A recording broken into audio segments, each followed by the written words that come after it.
नमस्ते, मैं सीए मनीष मौर्य। मैं अभी प्रैक्टिस में हूँ और अभी आपको भी पता होगा कि एमसीए ने V3 पोर्टल लॉन्च किया हुआ है। काफ़ी टाइम हो गया, ऑल्दो इट्स अराउंड 6 मंथ। तो उसमें कुछ ऐसी चीज़ें हैं जो हमारे as a being professional, as a being practising professional, वो हमारे लिए बेनिफिशियल है। जैसे कि आपको भी पता होगा कि इस टाइम पे बहुत ज़्यादा टारगेटेड चल रहे हैं सारे प्रोफेशनल्स, स्पेशली सीए प्रोफेशनल्स। तो अगर आप ये चीज़ देखें तो एमसीए V3 ने हमें काफ़ी अच्छी चीज़ें दी हुई है। वो हालांकि हमने अभी तक मैक्सिमम नेगेटिव पॉइंट्स चेक किए हुए हैं जो हमारे अगेंस्ट में जा रहे हैं, हमारे जो टाइम को ख़राब कर रहे हैं। और बहुत ऐसी सारी चीज़ें हैं कि उसमें प्रॉपर फाइलिंग भी नहीं हो पा रही है, प्रॉपर चीज़ें विजिबल भी नहीं है। तो आज मैं एक बेनिफिट में बताऊंगा V3 का, जिसमें आप है बहुत माइनर सी चीज़ें बट वो हमारे लिए बेनिफिशियल है। और वो चीज़ें ये है जो हम अभी तक डॉक्टर केवाईसी करते थे। तो अभी तक जब तक हमारे पास V2 पोर्टल था तब तक हमने अपनी आईडी से किया था, जो हमारी अपनी प्रोफेशनल की आईडी बनती थी। बट उस पे हमारा कोई भी प्रोफेशनल रिकॉर्ड्स नहीं जाते थे, ना हमारे मेंबरशिप नंबर जाते थे, ना उसमें हमारे पैन जाते थे, ना हमारे email ID, mobile number. Email ID basically जिस आईडी से हमने बनाया हुआ है उसी पे जाता था। बट जब से वो V3 पे कन्वर्ट हुआ है, आपको भी पता होगा कि आपका मेंबरशिप नंबर, आपका पैन नंबर और आपका जो ईमेल आईडी, मोबाइल नंबर जो रजिस्टर्ड है, जो आपके प्रॉपर यूज में हैं, वो अब उसमें यूज किए जा रहे हैं, जो आपके एमसीए पर रजिस्टर किए, जो आपके इंस्टीट्यूट में दिए हुए हैं। तो अभी आप डॉक्टर केवाईसी आप उनके डॉक्टर केवाईसी की आईडी से ही करें जो उनकी एमसीए V3 पे बनी हुई है, क्योंकि हमें केवाईसी उनकी करनी है जिनका डिन है उनका बिजनेस यूजर आईडी भी एमसीए पे बनेगी, एमसीए V3 पे बनानी होगी। तो मेरा सजेशन ये चीज़ का है कि आप V3 आईडी पे जब भी किसी की केवाईसी कर रहे हो तो उस डॉक्टर की ही केवाईसी को लॉगिन कर, उस डॉक्टर के एमसीए की जो आईडी है उसको लॉगिन करके ही केवाईसी करें।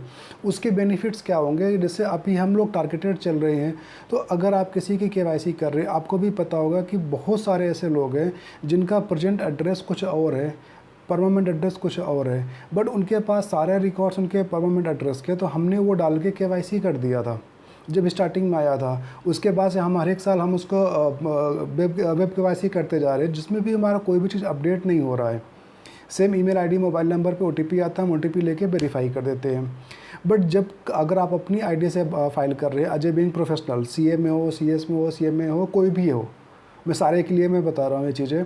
तो अगर आप अपनी आईडी से डॉक्टर केवाईसी कर रहे हैं तो समहाउ आप इस चीज़ को वेरीफाई कर रहे हैं कि उसके जो भी क्रेडेंशियल्स हैं, जो उसके पैन कार्ड, उसके प्रेजेंट एड्रेस, परमानेंट एड्रेस, जो भी आप उसको सर्टिफाई कर रहे हो, ये इंटरनल चीज़ें हैं।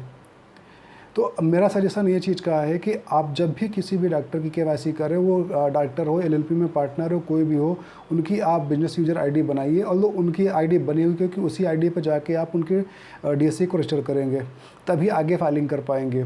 तो बेटर ये चीज़ का है कि आप अपनी आईडी ना यूज करके आप उनकी आईडी यूज करिए। हाँ, थोड़ा सा ट्रबल आपको आएगा कि जितने भी क्लाइंट्स का आप लॉगिन करेंगे आपको ओटीपी चाहिए होगा उनसे।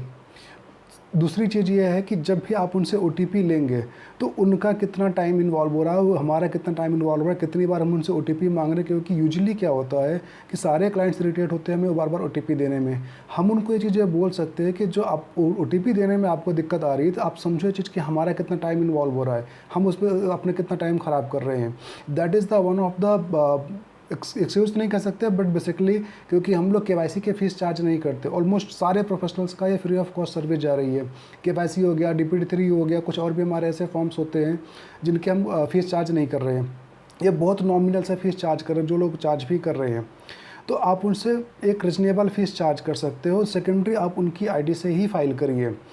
और अगर आप उनकी आईडी से फाइल करते हैं तो आपके ऊपर कोई सर्टिफिकेशन का या कोई फॉल्स इन्फॉर्मेशन का कोई भी चीज़ के लिए आपके ऊपर रिस्पॉन्सिबिलिटी नहीं आएगी। ये V3 का सबसे बड़ा एडवांटेज है। आलो बहुत सारा इसके एडवांटेज है। मैंने अराउंड कुछ अभी तक 18 से 20 लगभग में मैंने ऐसे पॉइंट्स निकाले हुए हैं जो कि V3 हमारे as a being professional, as a being practising professionals, वो हमारे बेनिफिट के लिए है।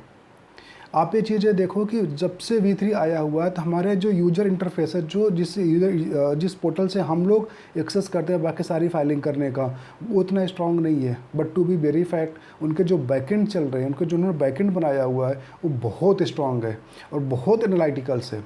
उनके एक क्लिक पे सारे रिकॉर्ड्स आते हैं। आप अपनी आईडी से कितनी फाइल करते हो, एक बार आपका मेंबरशिप नंबर डालते हैं या एक बार आपकी कोई भी क्रेडेंशियल्स उसमें डालते हैं, पैन नंबर डालते हैं, आपने अपनी आईडी पे कितनी कितनी किस किस कंपनी की फाइलिंग करी हुई है, सारी की लिस्ट एक बार में आ जाती है। मैं बहुत सारे ऑफिशियल्स के कांटेक्ट में हूँ, एमसीए के कांटेक्ट्स में हूँ। एमसीए जाके भी मैंने बात किया हुआ है, मैंने भी देखा कि उनके कैसे कैसे सिस्टम चल रहे हैं, स्पेशली V3 जब से चीज़ें हमारी आई हुई है। तो आप ये चीज़ें देखो कि उनके पास बहुत स्ट्रांग, बहुत रीजनेबल, बहुत कंक्लूसिव रिकॉर्ड्स आ रहे हैं जो हम लोग फील कर रहे हैं। आप उसको एक बार एनालाइज करो कि जो चीज़ें आप दे रहे हो सारा कुछ हमारा अब पहले भी ऑनलाइन पोर्टल में था, बट उतनी चीज़ें उनके अपने बैकएंड उतने स्ट्रांग नहीं थे, बट अब उनके बैकएंड बहुत स्ट्रांग हो गए हैं। तो मेरा सजेशन ये चीज़ का है कि डॉक्टर KYC का हो गया या कुछ और भी हमारे जो फॉर्म्स होते हैं, इवन मैं आपको सजेस्ट करूँगा कि जो आपकी एनुअल फाइलिंग जाएगी AOC 4 MGT 7 और बाकी सारे जो फॉर्म्स है, आप वो भी उन्हीं की आईडी से ही करें।